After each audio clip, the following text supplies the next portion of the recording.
And I think that was so true. I think we created a level of resilience through that is helping us now going forward as we face other challenges in the supply chain.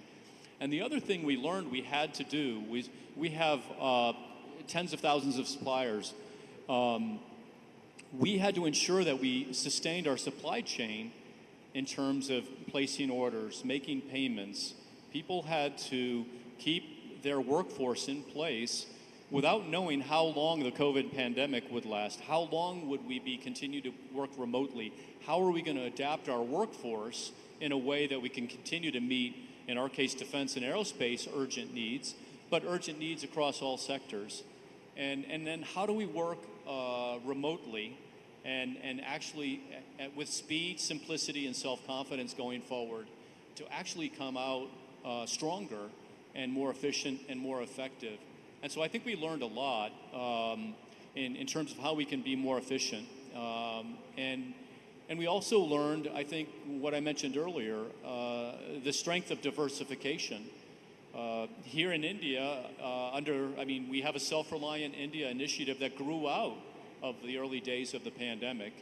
And it's really about, for us as a company, working with local partners at the large, small MSMEs, and even incubating startups to meet India's needs, connect into our global supply chain so that as and when the Indian requirements come up in the defense domain, we're going to be able to deliver with local partners and bring our best capabilities from around the world, but integrate here to deliver a fighter aircraft or a helicopter. And so I think the last few years is accelerating that transformation out of necessity and shared need. Thanks, Rich. Now let's move to another thing where I'm going to put you guys in a spot, right? Because I think if we accept, as we all do, that the shifting of the world supply chains in various dimensions is an opportunity for a country like India, and for Karnataka, what would be the strengths that you see in the Indian economy in Karnataka? And what would be your wish lists? What are the things we need to do to be able to gain that opportunity, right? That's one part of the question.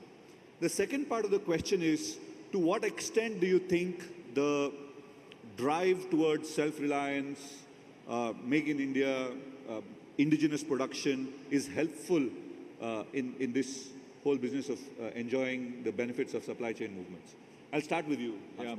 So I think in order to attract more business, both domestic and foreign investors to India, I think people, of course, look for talent, not just engineers and scientists, but also, of course, electricians, skilled laborers. And I think there is a good flow in India, but a lot more can and should be done. So education needs to be better, vocational training can be better, and of course the number of students from science engineering has to further increase going forward. So but I think there is a good base there. What I think is a challenge is land in order to build factories.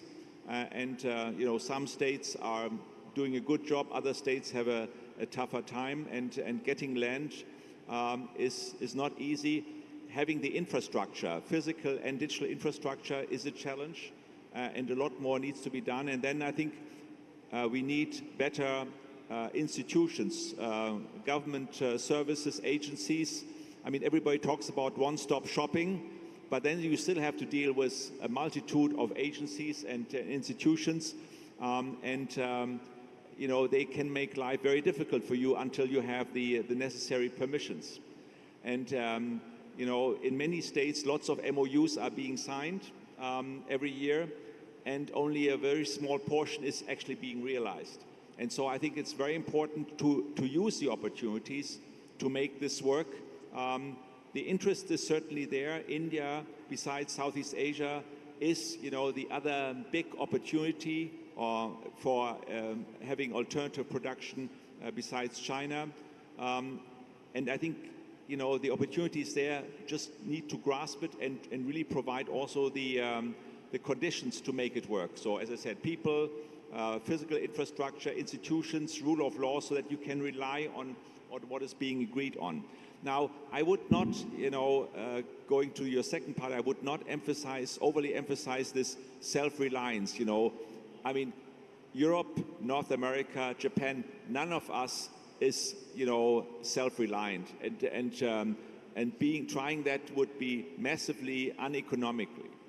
So we need to really work together across the world. But I think, there are opportunities to really have a strong base here in India, not just for India, but for the rest of the world, and to export a lot of stuff. So I would de-emphasize the point of self-reliance, and I would emphasize the point of really providing opportunities for the rest of the world, because we all have to remain open economies. The moment you close down, you will certainly suffer, and I think growth will be really much slower. Look at Latin America. They have never moved much beyond import substitution, except for Mexico, and it has meant, staying a commodity play and having relatively low rates of growth. Bill, can you come in next? Sure. I think one of the big strengths here is that here we're sitting in the center of innovation and the center of creativity of so many world-class companies, as well as world-class companies that have grown up here in India. We're in the fastest growing startup ecosystem, I feel, and you can feel the energy that comes with that. And there's a tremendous amount of innovation and creativity that's coming. I think that's a tremendous advantage. How you harness that and adapt it and bring it to market most effectively and most quickly, both to meet India's needs as well as the global needs, with I will say, for instance, an example, production-linked incentives has been a real accelerator, I would say, in a way of public-private partnership to bring the investment that you've seen elsewhere in the world as a catalyst for companies that can actually grow and meet India's needs and actually grow our exports. I think that's a great example across sectors that we're seeing here today in India. When we think of self-reliant India, I think we also have to think about bringing the best capabilities and integrating here.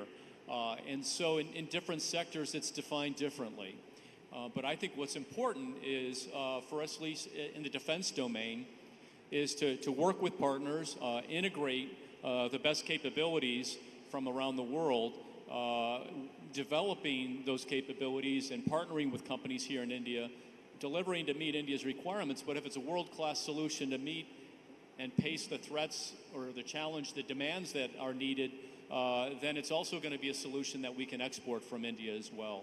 And so I think that with the government incentives, both at the center and state level, the level of innovation and human capital, and I'll say creativity, we call it Jugaad here in India, right?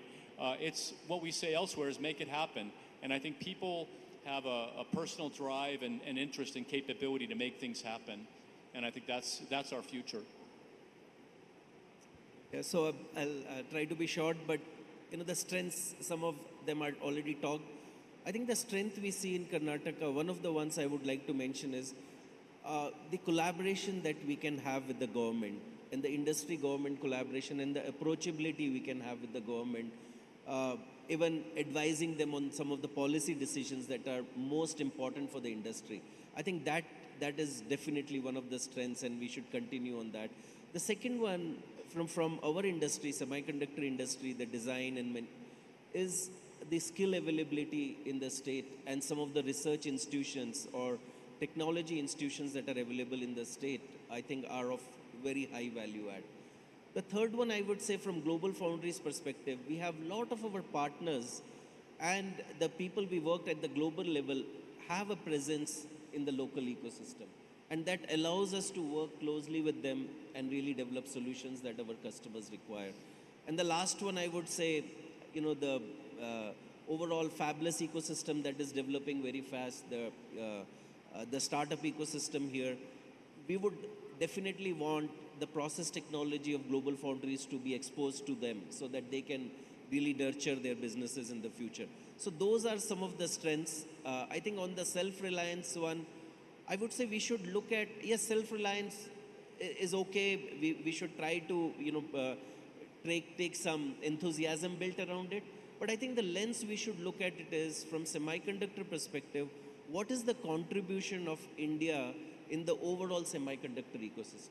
Are we increasing that contribution so that we have a play on the table when we are discussing, and we are not being hosed when there is a requirement that we need and we cannot, get the semiconductors from outside.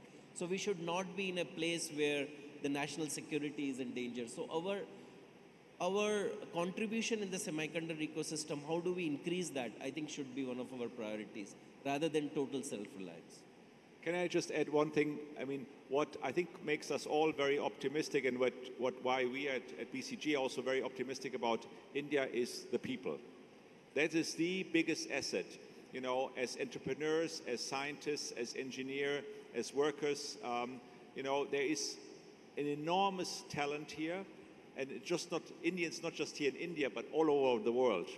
And I think if this potential is unleashed, if India is open enough, if we can really make it work, and India will become a major center for production, but also for providing services, as it already is in IT around the world. And I think, unleashing that potential is, I think, the most important thing, because the capabilities, the talent is here. I think there's no better way to end this panel than on those words. We shouldn't try and improve on perfect or near perfect comments. So I'd like to end this session here, catch up on time, and wish the panel, thank the panel for being so generous with their time and being candid with their remarks. And thank you all for listening. So let's make it happen.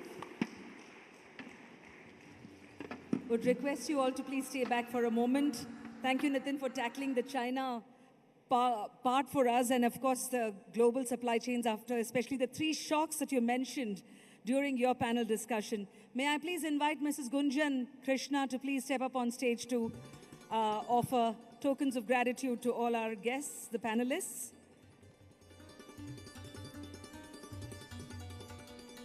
India, epicenter of global supply chain shift. That was what you heard, or if you just walked in, you missed.